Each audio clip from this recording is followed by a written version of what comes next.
Module 3 lesson number 36। दोस्तों, इस lesson में स्टॉक मार्केट में इन्वेस्टमेंट करने के लिए बिजनेसेस को मास्टर कैसा करना है वो सीख रहे हैं और ये पार्ट 2 है।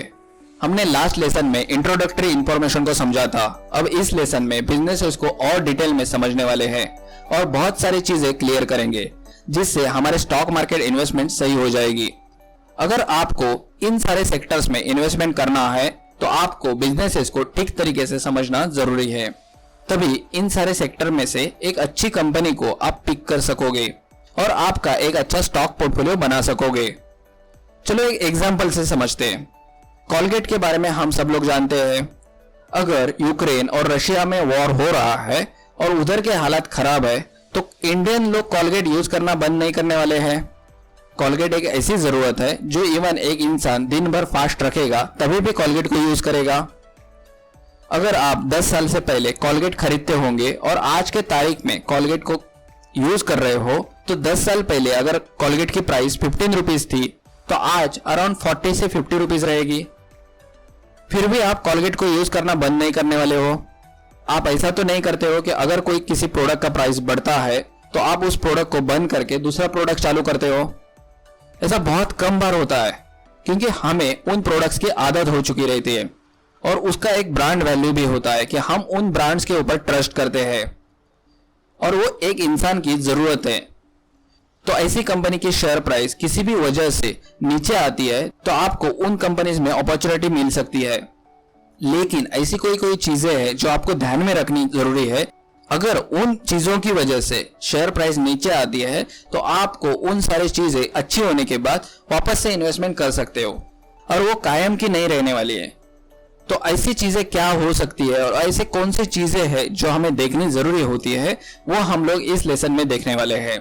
जिससे जब हम एनुअल रिपोर्ट पढ़ना सीखेंगे, कोई भी कंपनी के जब डॉक्यूमेंट पढ़ना सीखेंगे तब वो डॉक्यूमेंट कैसे पढ़ना है और उसमें से कौन सी इंफॉर्मेशन लेनी है वो भी समझने के लिए आपको बिजनेसेस को समझना जरूरी होता है। कैसे वैल्यूएशन मॉडल के साथ इन सारे चीजों को कंसिडर करना जरूरी होता है वो भी आप इस लेसन के थ्रू समझ पाओगे। तो हमने प्रीवियसली बहुत सारा क्वांटिटेटिव एनालिसिस देखा है। अगर हम क्वालिटेटिव एनालिसिस ठीक तरीके से करेंगे तो हम बेहतर तरीके से अच्छे बिजनेसेस में इन्वेस्टमेंट कर सकेंगे, यानी कि हम अच्छे से स्टॉक मार्केट में इन्वेस्टमेंट कर सकेंगे। तो चलो लेसन स्टार्ट करते हैं। बिजनेस करने के लिए कंपनी को रजिस्टर करना होता है। इसमें इतने सारे कंपनी फॉर्मेशन करने के लिए ऑप्शंस होते हैं, लेकिन जब इन्वेस्टमेंट की बात आती है और इन्वेस्टर जो प्रीफर करते हैं वो है प्राइवेट लिमिटेड कंपनी। अब ऐसे क्यों, वो अब हम इस टॉपिक में डिस्कस नहीं करेंगे क्योंकि वो हमारा टॉपिक नहीं है। हम जो जरूरी चीजें हैं वो डिस्कस करेंगे। तो चलो एक्सेल शीट पे चले जाते हैं। इसमें सबसे पहले हम लोगों ने कंपनी का नाम लिखा है, XYZ कंपनी। स्टॉक मार्केट में बहुत सारी कंपनीज होती है, जैसे टाटा स्टील है, कॉलगेट है, ऐसे बहुत सारी कंपनी है। उनकी कंपनी का एक स्पेसिफिक नेम है, आप उससे ही उस कंपनी को आइडेंटिफाई कर लेते हो। फिर कंपनी के अंदर में ब्रांड्स आते हैं। ये हम लोगों ने डेमो फाइनेंशियल मॉडल बनाया है तो इसको हम लोगों ने XYZ ब्रांड नेम लिखा है। अगर हम हिंदुस्तान यूनिलीवर के वेबसाइट पे आते हैं तो इसमें ब्रांड का सेक्शन है। इसमें इतने सारे ब्रांड्स है। अगर हम लोग क्लिनिक प्लस की वेबसाइट पे चले जाते हैं तो ये एक पर्टिकुलर ब्रांड है हिंदुस्तान यूनिलीवर के अंडर में। अभी क्लिनिक प्लस ब्रांड के अंडर में प्रोडक्ट्स रहेंगे। अगर हम लोग उनकी वेबसाइट पे चले जाएंगे तो ये वेबसाइट है। इस वेबसाइट पे अगर और प्रोडक्ट्स में चले जाएंगे तो ये प्रोडक्ट्स आपको निकल के आएंगे। इसमें आप देख सकते हो स्ट्रॉन्ग एंड लॉन्ग, ये एक प्रोडक्ट है कंपनी का। इसमें क्लिनिक प्लस का और एक प्रोडक्ट है स्ट्रेंथ एंड शाइन। इसमें और एक प्रोडक्ट है स्ट्रॉन्ग एंड एक्स्ट्रा थिक। तो आप देख सकते हैं मल्टीपल प्रोडक्ट्स है। एक कंपनी है उसके अंडर में मल्टीपल ब्रांड्स है, उसके अंडर में मल्टीपल प्रोडक्ट्स है और प्रोडक्ट्स के भी डिफरेंट SKUs रहते हैं। स्टॉक कीपिंग यूनिट बोलते हैं हम लोग उसको। तो कस्टमर की जरूरत के हिसाब से कंपनीज अपने प्रोडक्ट्स को बनाती है और मार्केट में रखती है। तो अगर हम लोग वापस हमारे फाइनेंशियल मॉडल के ऊपर जाएंगे तो हम लोगों ने क्या किया है, इसमें 4 तरह के प्रोडक्ट कंसिडर किए हैं। Product 1, product 2, product 3, product 4। जब कंपनी हम लोग रजिस्टर करते हैं तो शेयर कैपिटल होना जरूरी होता है। वो हम लोगों ने 1 लाख कंसिडर किया है। ऑथोराइज कैपिटल है वो 1 लाख कंसिडर किया है। आप लोगों ने अगर हमारे प्रीवियस वीडियोस देखे रहेंगे उसमें हम लोगों ने इन सारी चीजों को पहले ही एक्सप्लेन किया है। अभी हम लोग जो चीजें देख रहे हैं वो इम्पैक्ट क्या होता है किसी बिजनेस के ऊपर, वो समझने के लिए इस मॉडल को देखने वाले हैं। तो इसमें हम लोगों ने प्रोडक्ट 1, प्रोडक्ट 2, प्रोडक्ट 3 और प्रोडक्ट 4 के नंबर्स डाले हैं। अगर कोई कंपनी स्टार्ट होती है तो पहले ईयर में बहुत ज्यादा बिजनेस नहीं कर सकती है। अगर एक कंपनी स्टार्ट होती है तो प्रोडक्ट 1 15,000 यूनिट बेच सकती है, वो हम लोगों ने कंसिडर किया। और आहिस्ता आहिस्ता करके ये प्रोडक्ट और स्केल होते जाएगा और डिफरेंट सिटीज में पहुंचेगा, डिफरेंट जगह पे पहुंचेगा, तो इस प्रोडक्ट का स्केल होते जाएगा, ऐसा हम लोगों ने कंसिडर किया है। ये हाइपोथेटिकल सिचुएशन है, ये डेमो फाइनेंशियल मॉडल है, तो आपको सिर्फ नंबर्स के ऊपर ध्यान नहीं देना है, आपको इसके स्ट्रक्चर के ऊपर ध्यान देना है, क्योंकि इसी स्ट्रक्चर की वजह से ओवरऑल डायमेंशन चेंज हो जाते हैं किसी भी बिजनेस के, और उसको हम लोग एक्सप्लेन करने की कोशिश कर रहे हैं। तो अगर प्रोडक्ट 1 कंपनी 2023 में लॉन्च करती है तो प्रोडक्ट 2 2025 में लॉन्च करेगी, क्योंकि पहले 2 साल वो कंपनी उस प्रोडक्ट को पहले स्केल करने के पीछे रहेगी और सर्टेन बिजनेस अचीव करने के बाद ही प्रोडक्ट 2 लॉन्च कर पाएगी। कभी कभी कोई कंपनी पहले साल में 5 to 6 प्रोडक्ट लॉन्च कर पाती है, कभी कभी ऐसा होता है कि वो लोग एक ही प्रोडक्ट लॉन्च करते हैं। वो एक प्रोडक्ट अच्छा बिजनेस बनाने के बाद, एक अच्छी ब्रांड वैल्यू बनाने के बाद दूसरे प्रोडक्ट्स उसी ब्रांड के अंडर में लॉन्च करते हैं। तो ये अगर कंपनी 2025 में और एक प्रोडक्ट लॉन्च करेगी, 26 में और एक, 27 में और एक, तो ये बिजनेस ग्रो होने के लिए हेल्प करेगी। अगर एक प्रोडक्ट का प्राइस हम लोग 150 रुपीज कंसिडर करते हैं और वही प्राइस ना बढ़ाते हुए कंटिन्यू रखते हैं तो 2027 तक 150 रुपीज रहेगी। प्रोडक्ट 2 का प्राइस 180 रुपीज में लॉन्च करती है, प्रोडक्ट 3 120 में लॉन्च करती है और प्रोडक्ट 4 240 रुपीज में लॉन्च करती है। तो अगर हम लोग इन नंबर्स को गिनते हैं तो आपको ये रेवेन्यू निकल के आता है, इसको हम लोग सेल्स बोलते हैं। तो 23,90,000 का रेवेन्यू आता है और वो ग्रो होते हुए प्रोडक्ट 1 का 7 करोड़ 30 लाख रुपीस तक हो जाता है। तो आपको एक ध्यान में रखना है, किसी भी प्रोडक्ट को एक्सपांड होने के लिए और स्केल होने के लिए टाइम जाता है। तो अगर कोई कंपनी एक रेवेन्यू सर्टेन पोस्ट कर रही है एक साल में और नेक्स्ट ईयर वापस बढ़ा रही है और उसके बाद और बढ़ा रही है, उसके बाद और बढ़ा रही है, तो उसके इंपैक्ट क्या होंगे और वो किस वजह से इसका रेवेन्यू बढ़ रहा है वो हमें देखना जरूरी होता है। वो लोग मल्टीपल बिजनेसेस में जा रहे हैं या सेम बिजनेस में मल्टीपल प्रोडक्ट्स लॉन्च कर रहे हैं, वो भी देखना जरूरी होता है। तो अगर हम लोग इसके स्टेटमेंट में जाएंगे तो आप देख सकते हैं प्रॉफिट एंड लॉस स्टेटमेंट में प्रोडक्ट 1, प्रोडक्ट 2, प्रोडक्ट 3, प्रोडक्ट 4 का इधर ओवरऑल रेवेन्यू है। इधर मैंने 7 करोड़ बोला था, वो 73 करोड़ है। तो अगर कंपनी स्केल करती है तो स्लोली गेन करेगी। जैसे हम लोग बहुत सारी कंपनीज का रेवेन्यू देखते हैं, तो अगर हम लोग वापस स्क्रीनर साइड पे चले जाते हैं, समझो कि हम लोग हिंदुस्तान फूड्स करके उस कंपनी के profit and loss statement open करते हैं। आप देख सकते हैं इसमें 492 करोड़, 772 करोड़, 1400 करोड़, 2000 करोड़, 2500 करोड़। तो कंपनी कैसे ग्रो कर रही है? तो ग्रो करने के लिए वो मल्टीपल प्रोडक्ट लॉन्च कर रही है कि सिंगल प्रोडक्ट को स्केल कर रही है, उसको ध्यान में रखना जरूरी है। क्या होता है कि मल्टीपल प्रोडक्ट होने की वजह से कंपनी का अगर एक कोई प्रोडक्ट फेल होता है तो दूसरे प्रोडक्ट के ऊपर वो कंपनी ध्यान दे सकती है। तो अगर कंपनी स्लोली रेवेन्यू ग्रो कर रही है तो वो किस बेसिस पे ग्रो कर रही है वो देखना जरूरी होता है। अगर हम लोग वापस हमारे अजम्पशन में आते हैं और अगर इसमें प्रोडक्ट्स देखते हैं तो इन प्रोडक्ट्स के प्रोडक्ट साइकिल होते हैं, उन प्रोडक्ट साइकिल को समझना जरूरी है। तो मैं आपको एक प्रोडक्ट साइकिल समझाता हूं। प्रोडक्ट कभी भी लॉन्च होता है तो वो मार्केट को इंट्रोड्यूस किया जाता है, उसके बाद उस प्रोडक्ट की ग्रोथ देखी जाती है, उसके बाद एक मैच्योरिटी स्टेज आता है और उसके बाद एक डिक्लाइन स्टेज आता है। अभी ये प्रोडक्ट साइकिल हमेशा हर एक प्रोडक्ट के साथ नहीं होता है। प्रोडक्ट डिफरेंट होते हैं और उन प्रोडक्ट में डिफरेंट तरीके से इनोवेशन किया जाता है। वही प्रोडक्ट आपको बार बार दिया जाता है अपग्रेड करके। जैसे कि हम लोगों ने मोबाइल का रिवॉल्यूशन देखा था। मोबाइल में हम लोगों को स्टार्टिंग में बटन वाला फोन आता था, उसके बाद स्क्रीन वाला आया, स्क्रीन और बटन का फोन आया, उसके बाद स्क्रीन टच वाला फोन आया। तो ये क्या हुआ, एक प्रोडक्ट था, उसका एक साइकिल था, वो खत्म हुआ, दूसरा प्रोडक्ट आया, दूसरे प्रोडक्ट का साइकिल खत्म हुआ, तीसरा प्रोडक्ट आया, लेकिन प्रोडक्ट में इनोवेशन आया, यानी कि उसी प्रोडक्ट में एक्सटेंशन आया। तो अगर हम लोग एप्पल कंपनी का अगर ग्रोथ देखते हैं तो एप्पल कंपनी ने मल्टीपल प्रोडक्ट लॉन्च करते गई, हर एक प्रोडक्ट में इनोवेशन लाती गई और उन प्रोडक्ट के इनोवेशन के साथ अपने बिजनेस को स्केल करती गई। तो अगर कोई कंपनी प्रोडक्ट लॉन्च करती है तो हर बार वो प्रोडक्ट हमेशा मार्केट को जरूरत होगा ऐसा नहीं है। टूथपेस्ट एक ऐसा प्रोडक्ट है वो कायम चल सकता है, लेकिन कुछ ऐसे प्रोडक्ट रहेंगे उसमें इनोवेशन आना जरूरी है। अगर आप फ्यूचर में देखोगे तो शायद टूथपेस्ट है उसमें भी इनोवेशन आ सकता है और वो इनोवेशन हमें अभी तक पता नहीं है। तो फ्यूचर में कौन से इनोवेशन आ सकते हैं और उन इनोवेशन की वजह से अभी जो प्रोडक्ट साइकिल चल रहा है अगर उसमें इंपैक्ट आता है तो उनके रेवेन्यू में इंपैक्ट आएगा।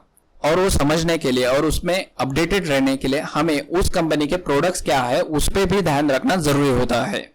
अगर कंपनी अपना प्रोडक्ट को इनोवेट करती है और अगर प्रोडक्ट का प्राइस बढ़ाती है, समझो इधर हम लोगों ने इस प्रोडक्ट का प्राइस बढ़ाया और इसको 160 किया, इधर हमने 170 किया, तो इसके इंपैक्ट क्या होगा? अगर आप स्टेटमेंट में चले जाओगे तो उसके रेवेन्यू पे दिखेगा। अगर इस इंपैक्ट की वजह से रेवेन्यू बढ़ता है तो उसका नेट प्रॉफिट भी गेन होगा। अल्टीमेटली क्या होगा? कंपनी के शेयर प्राइस में ग्रोथ दिखेगी। तो कंपनी इनोवेशन कर रही है कि नहीं वो भी ध्यान में रखना जरूरी होता है। आपने अगर एशियन पेंट का स्टोरी देखा रहेगा तो एशियन पेंट में बहुत सारा इनोवेशन किया है। अपने प्रोडक्ट में इनोवेशन नहीं करेगी कंपनी तो कंपनी ग्रो नहीं कर सकती है। तो ये नंबर्स अगर उनको अच्छे लाने हैं, प्रोडक्ट की अच्छी प्राइस लानी है, अच्छी प्राइस कस्टमर से चाहते हैं तो हमेशा उनको इनोवेशन की जरूरत होती है। अभी उसके आगे जाते हैं और हम लोग कॉस्ट ऑफ गुड्स को देखते हैं। अभी समझो एक प्रोडक्ट है और उसका एक कॉस्ट ऑफ गुड है। अभी हम लोगों ने एग्जांपल देखा था कॉलगेट का। कॉलगेट का इंग्रेडिएंट इंडिया में नहीं बन रहा है और अगर वो यूक्रेन में बन रहा है, अगर उधर के साथ वॉर होता है तो उस यूक्रेन में से जो रॉ मटेरियल वो लोग खरीदेंगे वो नहीं खरीद पाएंगे।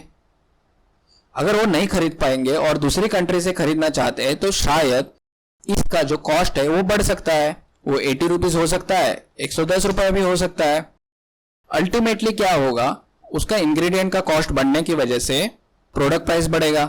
अगर प्रोडक्ट प्राइस बढ़ा देती है कंपनी तो कस्टमर शायद बोल सकता है कि नहीं अभी बहुत ज्यादा प्रोडक्ट प्राइस हो गया है और दूसरा प्रोडक्ट चॉइस करेंगे। अगर ऐसा कोई इशू आता है और ऐसे इश्यूज की वजह से कंपनी के शेयर प्राइस में गिरावट दिखती है और अगर वो गिरावट आपको कंटिन्यूस बेसिस पे दिख रही है और कुछ समय के बाद अगर वो इंप्रूव नहीं हो रही है तो आप उस कंपनी में से शेयर से एग्जिट करना जरूरी होता है। लेकिन अगर कोई इंग्रेडिएंट है, समझो यूक्रेन से खरीदा जा रहा है और अगर वो इंग्रेडिएंट कंपनी सोचती है कि चलो मैं यूक्रेन से नहीं खरीद रहा हूं, अगर उधर प्रॉब्लम है तो वही इंग्रेडिएंट मैं इंडिया में मैन्युफैक्चर करूंगा। अगर वो इंडिया में मैन्युफैक्चर करेंगे तो उसकी वजह से जैसे था वैसा बिजनेस हो सकता है और वापस उसी बिजनेस में ग्रोथ दिख सकती है। तो अगर ऐसी कोई सिचुएशन आती है और अगर शेयर प्राइस गिर रहा है, आपको उन शेयर प्राइस में वापस से खरीदारी कर सकते हो। जैसे अभी रशिया और यूक्रेन का वॉर हुआ था, तब रशिया एक स्टील एक्सपोर्टर है या फिर इंपोर्टर है। तो अगर स्टील इंपोर्ट कर रहा है, एक्सपोर्ट कर रहा है, यूक्रेन स्टील इंपोर्ट कर रहा है, एक्सपोर्ट कर रहा है, तो इस वजह से शायद टाटा स्टील के बिजनेस के ऊपर इंपैक्ट दिख सकता है। जब तक उनके वॉर का सिचुएशन कंटिन्यू बेसिस पे रहेगा तो उसकी वजह से टाटा स्टील के जो रेवेन्यू नंबर्स है उसमें इंपैक्ट दिख सकता है। तो वो बिजनेस कंट्रीब्यूशन कितना है वो देखना जरूरी है। हमने ब्रांड के बारे में बात की थी। अगर हम लोग टाटा स्टील के वेबसाइट पे आते हैं तो इनके मेनू बार में जाएंगे, प्रोडक्ट और सोल्यूशन में जाएंगे, इंडिया में जाएंगे और प्रोडक्ट्स में जाएंगे। इसमें ऐसे कितने सारे ब्रांड्स रहेंगे जो ब्रांड की वैल्यू की जरूरत ही नहीं रहेगी। जैसे समझो कंस्ट्रक्शन इंडस्ट्री है, उधर स्टील यूज किया जा रहा है, उधर JSW का स्टील भी चलेगा, टाटा स्टील का भी चलेगा। ऐसा जरूरी नहीं है कि इसी ब्रांड का स्टील होना जरूरी है। तो अगर ऐसी जगह पे ब्रांड वैल्यू जरूरत नहीं है तो प्राइसिंग बहुत इंपॉर्टेंट फैक्टर हो जाता है। तो अगर टाटा स्टील अपने ऑपरेशंस बहुत कॉस्ट इफेक्टिवली कर रही है और अच्छा ऑपरेटिंग प्रॉफिट रख रही है तो उसकी वजह से हमें एज अ टाटा स्टील जब शेयर खरीदेंगे तो प्रॉफिट होगा। लेकिन ऐसी सिचुएशन आती है जैसे JSW भी सेम ऑपरेशन कर रही है, टाटा स्टील भी सेम ऑपरेशन कर रही है। अगर टाटा स्टील उनको प्रोडक्ट नहीं दे सकती है तो JSW दे देगी। तो JSW अगर कोई प्रोडक्ट देती है और उधर ब्रांड वैल्यू की जरूरत नहीं है तो उसमें बहुत सारे फैक्टर्स को देखना जरूरी होगा। जैसे कि उनके फिक्स एसेट को देखना जरूरी होगा, क्योंकि अगर प्लांट अच्छे रहेंगे तभी वो लोग स्टील प्रोड्यूस कर पाएंगे। तो उनका जो फैक्टर है वो ब्रांड नहीं है, उधर क्या है, प्लांट एक बड़ा फैक्टर है। प्लांट कितना इफिशिएंटली कंपनी चला रही है वो एक बड़ा फैक्टर है। और स्टील के कौन से कंट्री में उनके प्लांट है वो भी देखना जरूरी है।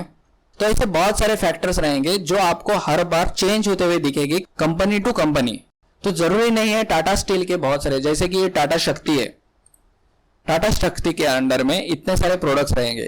अभी इन सारे प्रोडक्ट्स में से जेएसडब्ल्यू स्टील के भी प्रोडक्ट्स रहेंगे। तो अगर दोनों कंपनी एक दूसरे के साथ कॉम्पीट कर रही है और वो कॉम्पिटिशन में अगर उन लोगों ने अपना एक दूसरे का बिजनेस कैप्चर करने का सोचा, तो अगर कोई कंपनी एक प्राइस कम कर रही है, दूसरी कंपनी दूसरा प्राइस कम कर रही है, तो उनके ऑपरेटिंग प्रॉफिट पे असर आएगा और उनका ऑपरेटिंग प्रॉफिट आपको कम होता दिखेगा। तो अगर ऐसी कोई सिचुएशन आ रही है तो उसके ऊपर भी ध्यान रखना जरूरी होता है। तो हमेशा प्रोडक्ट होगा तो प्रोडक्ट का ब्रांड वैल्यू होना जरूरी नहीं है, कभी कभी उसका और कोई इश्यूज है वो भी देखने जरूरी होंगे। तो एक हो गया ब्रांड, दूसरा हो गया प्रोडक्ट के प्लांट्स। अभी समझो कि इलेक्ट्रिसिटी बिजनेस है, हम लोग अगर वापस स्क्रीनर वेबसाइट पे जाते हैं और इधर सर्च करते हैं जेपी पावर, अभी देखो इसमें इतने सारे कंपनीज हैं। अगर समझो टाटा पावर कंपनी ओपन करते हैं और इसके बैलेंस शीट पे जाते हैं, इसमें सबसे जरूरी क्या है? Fix asset. क्यों जरूरी है? क्योंकि एक बार आपने किसी जगह पे सप्लाई कर दिया आपका पावर, उसके बाद आपको हर बार रेवेन्यू आते जाएगा, लेकिन आपके पावर प्लांट्स अगर आपने बढ़ाए नहीं तो आपका रेवेन्यू नहीं बढ़ेगा, आपका एक स्टेबल रेवेन्यू आएगा। तो इस जगह पे पावर प्लांट बढ़ाना जरूरी है। तो हर बार ब्रांड वैल्यू जरूरी नहीं है, अगर इसका रेवेन्यू बढ़ाना है तो इसमें पावर प्लांट की जरूरत होगी। दूसरी चीज क्या होगी? अगर इन्फ्लेशन बढ़ता है और अगर वो अपने प्रोडक्ट की प्राइस बढ़ाते, जैसे कि इधर हम लोगों ने प्रोडक्ट की प्राइस बढ़ाई थी, वैसे ही एक पावर कंपनी इलेक्ट्रिसिटी प्रोवाइड कर रही है और वो इलेक्ट्रिसिटी का रेट बढ़ाती है तो उनके रेवेन्यू में दिखेगा। लेकिन वो हर बार कितने साल के बाद इलेक्ट्रिसिटी रेट बढ़ाती है वो भी देखना जरूरी है, और उसकी वजह से उसके ऑपरेटिंग प्रॉफिट क्या आ रहा है उसको भी देखना जरूरी होता है। तो बिजनेस के हर बार रेवेन्यू अर्न करने के तरीके अलग होंगे और वो तरीके अलग होते हुए उनके इंपैक्ट अलग होंगे। अभी ये कॉस्ट ऑफ गुड का हो गया। अभी समझो एडवर्टाइजिंग कॉस्ट है। अगर एक कस्टमर को एक्वायर करने के लिए एक ब्रांड को 150 रुपीज लग रहा है, उसके बाद उसकी ब्रांड वैल्यू होने के बाद नेक्स्ट ईयर उसके 100 रुपीज लग रहा है, उसके बाद 50 रुपीज लग रहा है, तो ये क्या हो गया? कस्टमर एक्विजिशन कॉस्ट जो है वो कम होती गई, जिससे क्या होगा? कंपनी ऑपरेटिंग प्रॉफिट बढ़ा सकती है। लेकिन अभी समझो कि जोमेटो और स्विगी के बीच में कंपटीशन चल रहा है और हर बार वो ब्रांड के ऊपर खर्चा कर रहे हैं और वो लोग इसकी जगह पे 40 रुपीज जिधर खर्चा हो रहा है उधर 100 रुपीज खर्चा करेंगे। तो क्या होगा? अल्टीमेटली रेवेन्यू तो अच्छा आ रहा है लेकिन ऑपरेटिंग प्रॉफिट अच्छा नहीं आएगा और कंपनी लॉस कर सकती है। तो ये ध्यान में रखना भी जरूरी है कि उस कंपनी का ऐसा कोई ब्रांड के ऊपर चलने वाला प्रोडक्ट है कि कंपटीशन के साथ उस ब्रांड की वैल्यू कम हो सकती है। अगर और कंपटीशन बढ़ेगा और दूसरी कोई कंपनी आ जाएगी तो ऐसा कोई उनका पास प्रोडक्ट है जो उसको प्रोटेक्ट करके रख सकता है, उस बिजनेस को प्रोटेक्ट करके रख सकता है, उसको भी ध्यान में रखना जरूरी है। नहीं तो अगर समझो एक वेबसाइट है, वो वेबसाइट दूसरा कोई भी बना सकता है, उसके जैसा कोई भी दूसरा प्रोडक्ट रेप्लिका कर सकता है। तो अगर वो कोई भी कर सकता है तो बड़ी कंपनी जैसे रिलायंस इंडस्ट्रीज है या फिर बाकी बड़ी कंपनीज है वो उस बिजनेस में आएगी तो ऑटोमेटिकली उस बिजनेस को कैप्चर कर सकती है। तो इन सारी चीजों के ऊपर भी आपको ध्यान में रखना जरूरी है। अगर आपका इन सारी चीजों के ऊपर ध्यान रहेगा तो ऑटोमेटिकली उस बिजनेस के पार्ट्स को आप डिस्ट्रीब्यूट करके देखोगे। समझो कि एक रेवेन्यू पार्ट है, समझो कि एक ऑपरेटिंग प्रॉफिट का पार्ट है, यानी कि कॉस्ट कितना लग रहा है, मटेरियल कॉस्ट कितना लग रहा है, फिर कस्टमर एक्विजिशन कॉस्ट कितना लग रहा है, वो लोग मार्केटिंग के ऊपर कितना खर्चा कर रहे हैं। स्लोली अगर उनका मार्केटिंग कॉस्ट कम होते जा रहा है, समझो कि अगर जोमेटो है, जोमेटो अपने मल्टीपल प्रोडक्ट लॉन्च कर रही है और उनके ऐसे कोई प्रोडक्ट है जो अच्छा खासा प्रॉफिटेबिलिटी अर्न कर रहे हैं, तो शायद कंपनी और अच्छा रेवेन्यू अर्न करेगी और रेवेन्यू के साथ प्रॉफिट भी कमाएगी। तो उन सारी चीजों के ऊपर आपका ध्यान होना जरूरी है। अगर आप एडवर्टाइजिंग कॉस्ट बढ़ते हुए दिखेगा, अगर ये 100 की जगह पे हम लोग वापस 40 कर देते हैं, अगर ये 40 जैसा है उसको अगर 30 हो जाएगा तो क्या होगा? कंपनी सडनली प्रॉफिट में आ जाएगी। हमने इधर इन नंबर्स को बढ़ाया था, इसकी वजह से वो लॉस में दिख रहा है। अगर हम लोग वापस स्टेटमेंट में जाएंगे तो इधर प्रॉफिट दिखेगा। वापस हम लोग कॉस्ट ऑफ गुड्स के ऊपर आते हैं। एडवर्टाइजिंग कॉस्ट हो गया। अभी एक्सपेंसेस, अभी कभी कभी क्या होता है कि कोई कोई कंपनीज के एक्सपेंसेस ऐसे हो सकते हैं जो उसमें कॉस्ट ऑफ गुड्स नहीं आ रहा है। अभी समझो मैं एक एग्जांपल दिखाऊंगा आपको। वापस हम लोग जाएंगे स्क्रीनर साइड पे और इधर हम लोग सर्च करेंगे इन्फोसिस। इनके एक्सपेंसेस में जाएंगे, इनका एम्प्लॉय कॉस्ट ज्यादा है। वही हम लोग दूसरी कंपनी हिंदुस्तान यूनिलीवर लेते हैं।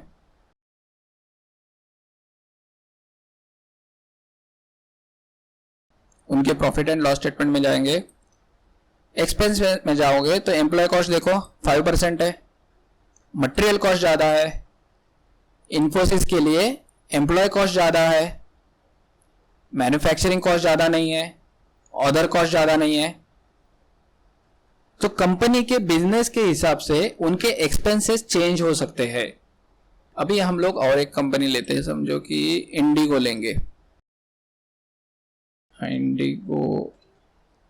इंडिगो ही लेते हैं, इंडिगो ग्लोबल। इसके प्रॉफिट एंड लॉस स्टेटमेंट में जाएंगे, इसमें एक्सपेंसेस में जाएंगे। अभी देखो इसका जो मेन कॉस्ट रहेगा वो फ्यूल कॉस्ट रहेगा और ये फ्यूल के ऊपर ज्यादा स्पेंड करती रहेगी। तो अगर समझो कि क्रूड ऑयल के प्राइसेस बढ़ते हैं तो इसका इंपैक्ट इस बिजनेस पे ऊपर आएगा। तो ये बिजनेस क्या करेगा, लिंक करेगा अपने रेवेन्यू को क्रूड ऑयल के प्राइसेस के साथ।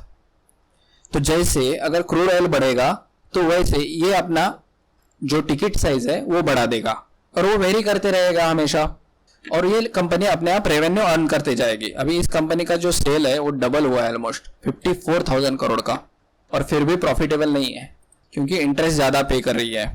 बैलेंस शीट पे जाएंगे तो बहुत ज्यादा बोरोइंग्स लेके रखे हैं, लेकिन अल्टीमेटली ये कवर करेंगे क्योंकि अगर इनके प्रॉफिट एंड लॉस स्टेटमेंट में जाएंगे तो ये 5,000 का उनको कैश मिल रहा है वापस से, और बैलेंस शीट में जाएंगे तो और कैपेक्स में वो लोग इन्वेस्टमेंट नहीं कर रहे हैं, तो वो कंपनी कैश तो कमा रही है। चार्ट में जाएंगे तो आप देख सकते हैं इसमें अभी सडनली ग्रोथ दिखा है। तो चलो ये पार्ट तो हमारा अभी नहीं है डिस्कस करने का, वापस हमारे शीट पे जाएंगे तो आप देख सकते हैं एक्सपेंसेस में हेड काउंट्स जरूरी हो सकते हैं, किसी कंपनी के लिए अलग तरीके से, किसी कंपनी के लिए अलग तरीके से। उनके लिए सैलरी बहुत इंपॉर्टेंट फैक्टर हो सकता है। तो समझो अगर हम लोगों ने इधर सैलरी परसेंटेज रखा है इंक्रीमेंट 10% का, तो अगर इन्फोसिस अपने एम्प्लॉय का सैलरी बढ़ा देती है 10% से, तो ओवरऑल कितना इंपैक्ट आएगा उस कंपनी के ऑपरेटिंग प्रॉफिट पे। तो उसको कैटर करने के लिए इन्फोसिस को अपना रेवेन्यू भी बढ़ाना होगा। उस कंपनी के लिए इलेक्ट्रॉनिक परचेजेस ज्यादा पार्ट बन सकता है, उनका पर पर्सन एक्सपेंसेस ज्यादा हो सकता है, ऑफिस का कॉस्ट ज्यादा हो सकता है।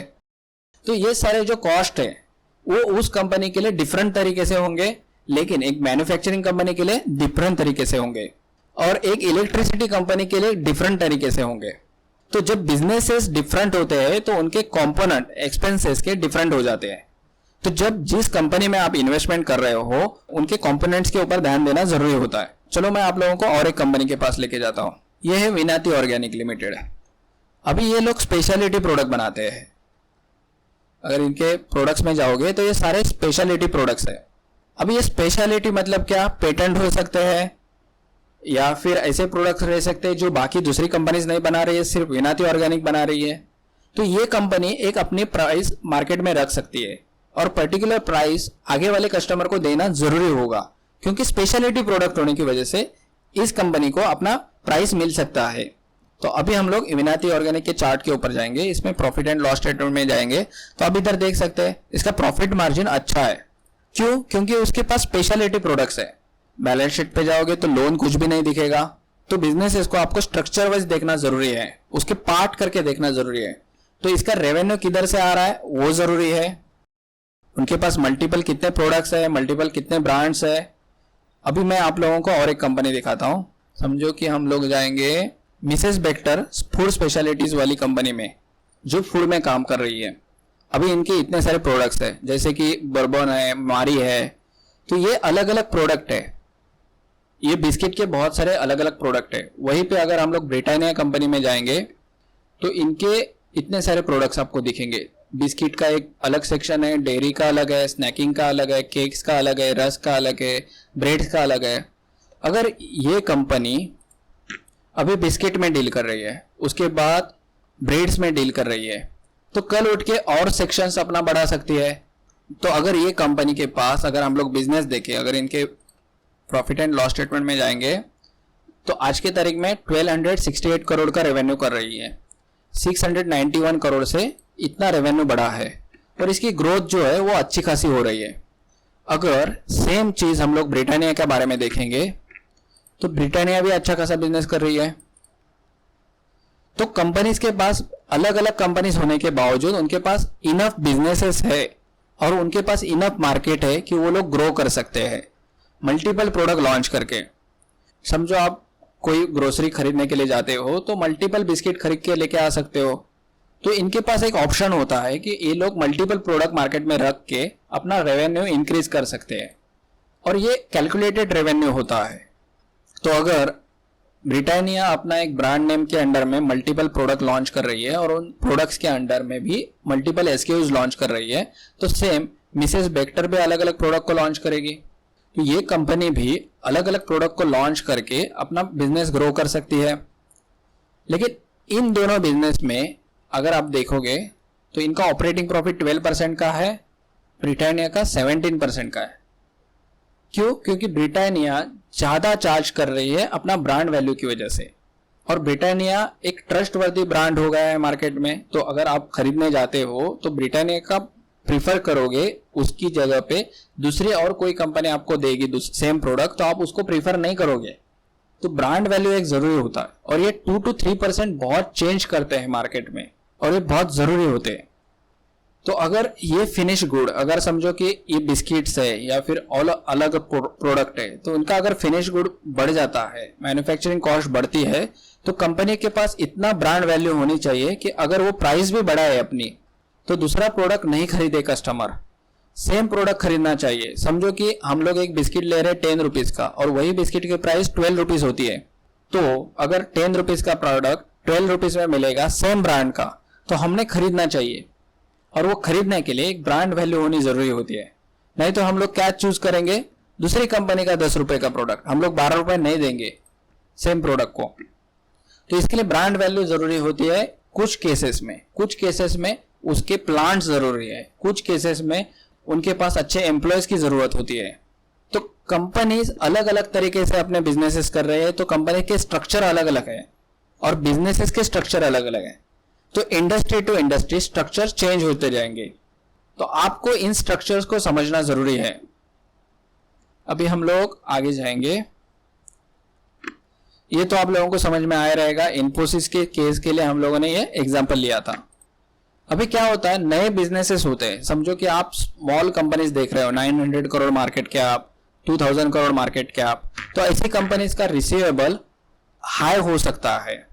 अगर समझो कि स्मॉल कंपनीज है, उनका स्मॉल मार्केट कैप है, या फिर कोई स्टार्टअप कंपनीज है, उसमें क्या होता है इश्यूज कि उनके वर्किंग कैपिटल वो लोग मैनेज नहीं कर पाते हैं। क्योंकि अगर आप किसी के पास से इंग्रेडिएंट खरीद रहे हो, वो आपके पास से पहले ही पैसे मांगेंगे। वहीं पे अगर कोई एक बड़ी कंपनी है, वो क्या बोलेगी, मैं इंग्रेडिएंट तो आपका खरीदने वाला हूं, लेकिन अगर आपने मुझे इंग्रेडिएंट नहीं दिया तो मैं दूसरी जगह से खरीदूंगा।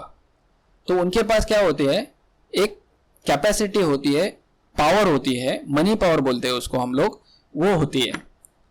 तो ये इन्वेंट्री, ये अकाउंट पेएबल, ये अकाउंट रिसीवेबल, इसको मैनेज करने के लिए एक स्मॉल कंपनी को डिफिकल्टीज होती है। लेकिन वही बड़ी कंपनीज क्या करेगी, ये सारी की सारी चीजें अपने वेंडर्स के ऊपर डाल देगी और वेंडर मैनेज करेगा उस कंपनी के लिए उनके वर्किंग कैपिटल्स। लेकिन जब स्मॉल कंपनी रहेगी तो उसको खुद को मैनेज करनी पड़ेगी। वहीं पे अगर इक्विपमेंट्स की बात आती है, तो अगर कोई कंपनी को बहुत ज्यादा इक्विपमेंट लग सकते हैं, कोई कंपनीज ऐसी रहेगी जिसको कुछ भी इक्विपमेंट की जरूरत नहीं पड़ेगी। हर एक कंपनी के लिए क्या क्या कॉस्ट आ रहे हैं वो हम लोगों को देखने जरूरी होता है। मैंने आप लोगों को बोला था शुरुआती बिजनेसेस में कौन इन्वेस्टमेंट करता है, तो मैंने इसका एक कैप टेबल बनाया। अगर आइडिया स्टेज है तो कंपनी के पास सिर्फ आइडिया रहेगी कि मैं इस तरह का बिजनेस करना चाहता हूं। अगर वो इनोवेटिव आइडिया रहेगी तो कोई भी सीड कैपिटल उसमें इन्वेस्ट कर सकता है, यानी कि वो अमाउंट 1.5 करोड़, 25 लाख, 50 लाख कुछ भी हो सकती है। उसके अगेंस्ट में इन्वेस्टर को शेयर अलोकेट किए जाते हैं। अगर कोई भी कंपनी को एक सीड कैपिटल 1.5 करोड़ का 20% इक्विटी स्टेक के ऊपर दिया गया तो उसकी वैल्यू जो है वो अराउंड 7.5 करोड़ हो जाती है। जो कंपनी 1 लाख रुपए से स्टार्ट हुई थी वही कंपनी का वैल्यू 7.5 करोड़ हो जाता है। तो आप जब स्टार्टअप का वैल्यूएशन देखते हो, बहुत सारे स्टार्टअप का ऐसे वैल्यूएशन देख रहे होंगे कि ये सडनली ग्रो कर रहे हैं, मतलब अभी स्टार्ट हुए हैं और अभी उनका $1 बिलियन का वैल्यूएशन है, 2 बिलियन का वैल्यूएशन है, 100 मिलियन का वैल्यूएशन है। तो अलग अलग अगर वैल्यूएशन आपको दिखते हैं और वो कंपनी बहुत ज्यादा ग्रो कर रही है तो उसका सिंपल मीनिंग है कि उस प्रोडक्ट में ज्यादा डिमांड हो सकता है फ्यूचर के टाइम पे, इसके लिए आज के तारीख में इन्वेस्टमेंट हो रहा है। और ये जो इन्वेस्टमेंट करते हैं इसमें रिस्क बहुत ज्यादा होती है, तो इसीलिए इन लोगों का जो रिटर्न होता है वो भी ज्यादा होता है। अगर ये सिनेरियो में अगर आप देखोगे तो जिसने 1.5 करोड़ रुपीस इन्वेस्ट किया था सीड कैपिटल के लिए, उसकी वैल्यू लास्ट राउंड आते आते 57 करोड़ रुपीस की हो जाती है। तो ये 20-30 टाइम्स रिटर्न अर्न कर लेते हैं। कोई भी एक जो स्टार्टअप बहुत अच्छा चल जाता है, लेकिन ऐसा होता है कि 90% स्टार्टअप फेल हो सकते हैं। अभी स्टार्टअप फेल होने के बहुत सारे रीजन है। अभी ये सारे रीजंस को हमें क्यों जानना जरूरी है, क्योंकि कोई कोई बिजनेसेस को बहुत सारे स्टार्टअप रहेंगे, वो कॉम्पीट करते रहेंगे। किसी भी बिजनेस के लिए स्टार्टअप, न्यू बिजनेस एक बहुत बड़ा कंपटीशन होता है, क्योंकि उसके पास अलग तरीके से प्रोडक्ट होने की वजह से, इनोवेटिव प्रोडक्ट होने की वजह से मार्केट उस प्रोडक्ट को ज्यादा प्रेफरेंस देगा, क्योंकि वो इनोवेटिव प्रोडक्ट है। तो वो कंपनीज क्या करती है और कैसे उनके बिजनेस डिसीजन होते हैं उसको भी समझना जरूरी होता है हमारे लिए। अगर हम लोग एक स्टार्टअप फेल होने के रीजंस देखेंगे तो बहुत सारे होंगे, लेकिन अगर एक अच्छी स्टार्टअप है और एक अच्छा प्रोडक्ट है तो समझो कि पतंजलि ने जिस तरह से कंपटीशन लाया था मार्केट में, तो उस वक्त पतंजलि की वजह से डाबर को प्रॉब्लम हुआ, हिंदुस्तान यूनिलीवर को प्रॉब्लम हुआ, उनके रेवेन्यू के ऊपर प्रॉब्लम हुआ। तो कुछ कुछ ऐसे स्टार्टअप हो सकते हैं जो बड़े बिजनेसेस को भी प्रॉब्लम कर सकते हैं, लेकिन बड़े बिजनेसेस में इतने अच्छे कॉर्पोरेट इंफ्रास्ट्रक्चर होते हैं कि वो उस बिजनेस में से अच्छे से कवर हो जाते हैं। कभी कभी क्या होता है कि कोई कोई कंपनीज अलग अलग कंपनीज को खरीदती है या फिर स्टार्टअप को खरीदती है। क्यों खरीदती है? क्योंकि उनको कंपटीशन चाहिए नहीं होता है। तो अगर कंपटीशन को ही खरीद लिया तो आपकी ब्रांड की वैल्यू अपने आप बढ़ जाएगी, क्योंकि आपके पास ही आना पड़ेगा कस्टमर को। तो कभी कभी क्या होता है कि कोई कोई वजह से कोई कोई कंपनीज और दूसरी कंपनीज को भी खरीद लेती है, उसको एक्वायर करती है। जैसे कि जाइडस ने ग्लूकॉन डी को एक्वायर किया, तो अभी ग्लूकॉन डी की वजह से जाइडस का रेवेन्यू बढ़ सकता है। तो अगर हम लोग जाइडस के प्रॉफिट एंड लॉस स्टेटमेंट में जाएंगे तो आप देख सकते हैं कंपनी का रेवेन्यू जो था वो अराउंड 500 करोड़ का आ रहा था। सडनली 500 करोड़ से 800 करोड़, उसके बाद 1800 करोड़। तो कंपनीज के पास ये ऑप्शन भी होता है कि दूसरी कंपनी को खरीदो और उस कंपनी को खरीदने के बाद ऑटोमेटिकली कंपनी का रेवेन्यू बढ़ेगा। अगर रेवेन्यू बढ़ेगा तो प्रॉफिट भी बढ़ते हुए दिखेगा, लेकिन इस केस में ऐसा नहीं हुआ क्योंकि वो लोग ज्यादा इंटरेस्ट पे कर रहे थे।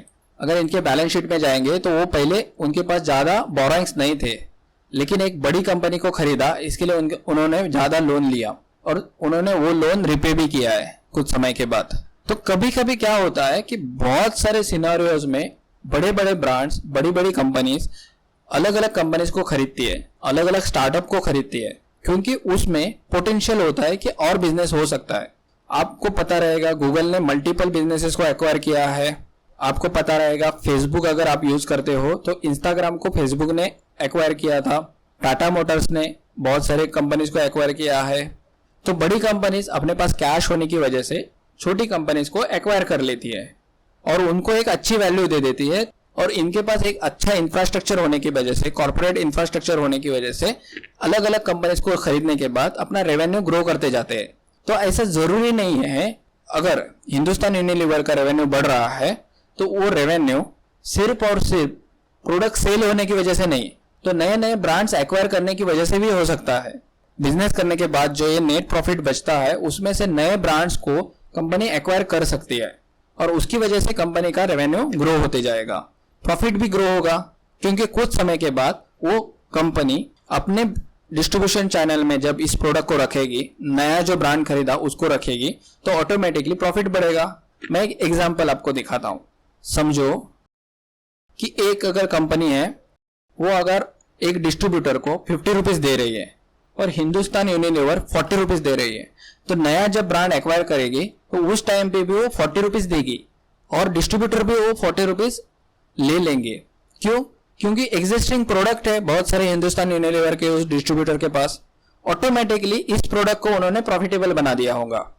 तो बड़े ब्रांड्स के पास ये भी ऑप्शन होता है कि मल्टीपल ब्रांड ले ले और उन ब्रांड को अपने डिस्ट्रीब्यूशन चैनल में रखे और रेवेन्यू बढ़ाए, प्रॉफिट भी बढ़ाए और शेयर होल्डर के लिए कैश फ्लो भी बनाए।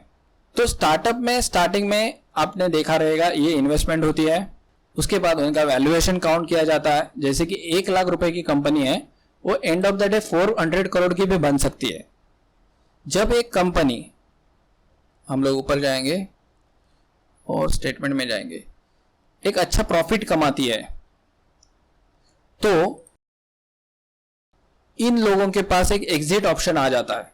जिन लोगों ने स्टार्टिंग में इन्वेस्टमेंट किया है और वो लोग आईपीओ के थ्रू अपना शेयर एग्जिट करके वो शेयर्स पब्लिक खरीदती है और उसके पब्लिक शेयर होल्डर बन जाते हैं। अभी हम लोग एक एग्जांपल से समझते हैं। समझो हम लोग हिंदुस्तान यूनिलीवर के इन्वेस्टर में जाएंगे, तो इसमें देखो आप मल्टीपल इन्वेस्टर्स हैं। पहले तो प्रमोटर्स थे पहले, उसके बाद एफआईआईज है, डीआईएस है, गवर्नमेंट है, पब्लिक है। तो क्या हो रहा है इधर, प्रमोटर्स ने भी इन्वेस्टमेंट किया है, एफआईआईज ने भी इन्वेस्टमेंट किया है, डीआईएस ने भी इन्वेस्टमेंट किया है। तो जब कोई कंपनी का आईपीओ आता है तो ये शेयर एफआईआईज, डीआईएस खरीद लेते हैं, क्योंकि अभी कंपनी प्रॉफिटेबल है, स्केल होती जा रही है, तो उन लोगों को भी प्रॉफिट करने का मौका मिलता है और इनको एग्जिट करने का मौका मिलता है। तो क्या होता है कि 2 तरह के इन्वेस्टर होते हैं, जो प्राइमरी मार्केट में इन्वेस्ट करने वाले इन्वेस्टर होंगे, सेकेंडरी मार्केट में इन्वेस्टमेंट करने वाले इन्वेस्टर रहेंगे। तो सेकेंडरी इन्वेस्टमेंट कौन करता है? हम लोग कर रहे हैं। प्राइमरी मार्केट में सीड कैपिटल इन्वेस्टर्स रहेंगे, वेंचर कैपिटल इन्वेस्टर रहेंगे। तो ये लोग स्टार्टिंग कंपनीज में इन्वेस्टमेंट कर रहे हैं। जब कंपनीज की रिस्क ज्यादा है लेकिन उसमें इन्वेस्टमेंट करने का उनके पास एक्सपीरियंस है, और लेटर स्टेज में जो हम लोग इन्वेस्ट करते हैं वो आईपीओ के बाद इन्वेस्टमेंट कर रहे हैं, जब बिजनेस स्टेबल सिचुएशन में है। तो जब आप कोई कंपनी में इन्वेस्टमेंट करोगे वो बिजनेस स्टेबल होना चाहिए, क्योंकि उसमें स्टार्टिंग लेवल पे किसी ने रिस्क लिया है, उसके बाद उसने प्रॉफिट भी कमाया है, अभी आप प्रॉफिट कमाने वाले हो। तो उसके लिए रिस्क रहेगी, लेकिन वो बिजनेस अच्छा रहेगा तो रिस्क कम हो जाती है। अभी हम लोग क्या करेंगे नेक्स्ट लेसन में, इन सेक्टर्स में इतने सारे सेक्टर्स है। समझो कि पहला सेक्टर है, इसको हम लोग ले लेते हैं। अभी इसमें एक कंपनी है, अभी ये कंपनी का डिपेंडेंसी क्या है उसको देखेंगे। जैसे कि हम लोग ग्राइंडवेल सर्च करेंगे, इसकी शेयर प्राइस 2000 रुपीज है। प्रॉफिट एंड लॉस स्टेटमेंट में जाएंगे तो प्रॉफिट बढ़ रहा है, रेवेन्यू बढ़ रहा है। बैलेंस शीट में जाएंगे तो अभी देखो इसमें अगर हम लोग प्रॉफिट एंड लॉस स्टेटमेंट में जाएंगे और इसमें एक्सपेंसेस में देखेंगे, तो इसमें एक्सपेंसेस कौन से है वो देखने जरूरी होंगे। इधर इनको ज्यादा फिक्स एसेट की जरूरत नहीं पड़ रही है, इतना ज्यादा वर्किंग कैपिटल में इन्वेस्टमेंट कर रही है, तो वो और ज्यादा रेवेन्यू अचीव करने के पीछे जा रही है। और इस स्ट्रक्चर को समझने के लिए हम लोग इसमें इम्पैक्ट क्या है वो एक एक्सेल शीट में समझेंगे। इतने सारे जो सेक्टर्स है, इन सारे सेक्टर्स में किसका इम्पैक्ट किसमें है। जैसे कि किसकी ब्रांड वैल्यू जरूरी है, किसकी ब्रांड वैल्यू की जरूरत नहीं है लेकिन फिक्स एसेट जरूरी है, कौन से बिजनेसेस में लीगल चीजें जरूरी है, कौन से बिजनेसेस है वो साइकिलिकल हो सकते हैं। जैसे कि एयर कंडीशनर बिजनेस है तो ये साइकिलिकल बिजनेस हो सकता है, लेकिन जब जब कोई रेसिडेंशियल बिल्डिंग्स बन रही है तो उधर भी एसी की जरूरत होगी। तो फ्यूचर में और बिजनेस भी बढ़ सकता है इन सारे बिजनेसेस का। और ये बिजनेसेस को स्ट्रक्चर को समझते हुए हम लोग एक एक्सेल शीट बनाएंगे और वो बिजनेस कौन सी चीज के ऊपर डिपेंड है वो देखेंगे। जैसे कि फिक्स एसेट के ऊपर डिपेंड है, एम्प्लॉयज के ऊपर डिपेंड है, मार्केटिंग कॉस्ट के ऊपर डिपेंड है, ब्रांड वैल्यू के डिपेंड है, वो सब हम लोग चीजें देखेंगे। और वो चीजें देख के हम लोग जब बिजनेसेस में इन्वेस्टमेंट करेंगे इन सारे सेक्टर्स के अंडर में, तब हम लोग जब अजम्पशन मॉडल बनाएंगे तो उस अजम्पशन मॉडल में कौन सी चीजों के ऊपर क्या इंपैक्ट आने वाला है वो देखेंगे। वो रेवेन्यू के ऊपर क्या इंपैक्ट आ सकते हैं, किसकी वजह से, वो आइडेंटिफाई करने की कोशिश करेंगे। जिससे क्या होगा, हमारा एक स्ट्रक्चर अच्छा बन जाएगा और वो स्ट्रक्चर को हम लोग यूज करेंगे हमारे अजम्पशंस पे। तो अभी इस लेसन में इतना ही, नेक्स्ट लेसन में मिलेंगे और उस लेसन में हम लोग अच्छे से इसको स्ट्रक्चराइज करेंगे और समझेंगे कि इसके इंपैक्ट को हमें कैसा हमारे अजम्पशन मॉडल में इंक्लूड करना जरूरी है। तो दोस्तों अभी हम नेक्स्ट लेसन में मिलेंगे।